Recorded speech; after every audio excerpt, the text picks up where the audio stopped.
Happy Independence sa mga iniwan. Kay tungod na postpone man ang akong nalakat sa June 13. So nadayon na ginang akong nalakat sa June 12. So palibog na umor na kung di ko ibilin si Talia sa June 13. Kay upod naman kami nagdora-dora. So habang nagabiyahe ginatapos ko na nga akong yung ginagong chile. So hindi ko siya matapos-tapos kay tungod sa mga nanay duties ko. So ang first stop namon diri sa Tacorong City kay gidrop namon ning lining nga gi-order. Palaan mo ba kung para daine? Mag-comment ka daw. So after namon sa Tacorong padiretso na kami sa Sorala. So diri kami nag-agi New Pasig palusot sa Norala.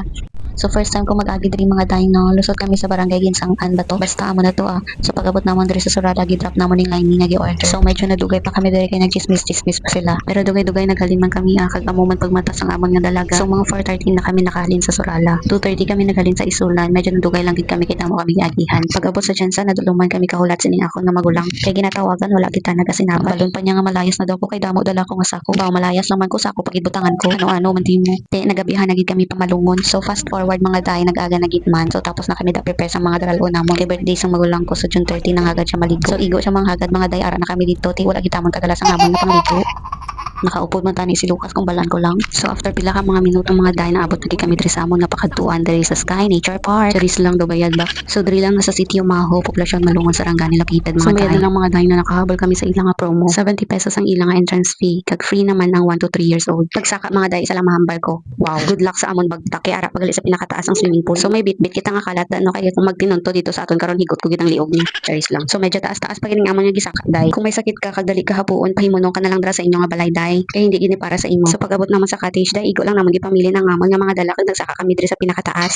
Kag nag video kay na-amaze gid kami sa view. Kay tungod kami lang man ang tao nga ara diri day so gipungkuan gid namon tanan nga bangkong ara diri. O pak diin kada datag iya ka malungon. Ari pa gid ang isa nga datag iya ka siyang galawisita. Tapos una nga salam gigutom ang mga first kaya nagkinaon dayon. Bayad pa ning amon gamay nga dalaga naka OOTD. Thank you tita na may sa imong prepare nga OOTD. So maayo na lang di kaayo init ang adlaw. Pero wala gyapon nadala kay nagwala ang amon nga dalaga. So kung nakaabot ka diri sa akon nga video paki-comment ba kung diin ka nagatanaw subong. So nanaog na lang kami kag nagbalik sa amon nga cottage kay patulogon ko na lang siya. Kita man ang hagdanday amo nang isa ka panaog madara-day kung dra ka maliko. So second attempt sa pagpaligo kay Talia. Sabi ko maulian na pero wala pa gid dali iya. So amo ning pool nila for kids. Pwede sa mga 1 to 3 years old. So ang pinaka nagustuhan ko diri kay ang ligo nila nga tubig ning slide kag ang parin shower effect nila nga siguradong magustuhan gid sa mga kids. So wala pa kaligo ang amon dalaga giilisan ko na kahigop sa baw kali ang trip niya.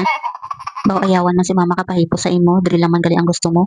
Mayad na lang dugay-dugay na tulog ka na ginang amang nga dalaga. Kaya nagka-chance ko magsalam-salam. So palakat na kami dito sa pinakataas kay dito man amos namin na view. So may full dress code ta diri nga dapat sundon mga day. So maayo na lang may extra nga swimsuit ang magulang ko kaya mayara ko nagamit sa akong pagligo. Kay kung balaan ko lang nga maligo kami kundi tani nadala ko ang tupis ko. Charis lang. So nasa 4 to 5 feet ang kadalom sang ilang nga pool. So mas nice pag daw ang view kung gabi kay may pailaw daw sila sa pool nila every night. So very relaxing and calming ang place. So perfect din sa may mga gusto sang nature vibes, fresh air and overlooking view. Aside sa pool may mga rooms sila for accommodation. So pwede ka mo diri magstay overnight mga day. So after pila ka salom siguro mga J's.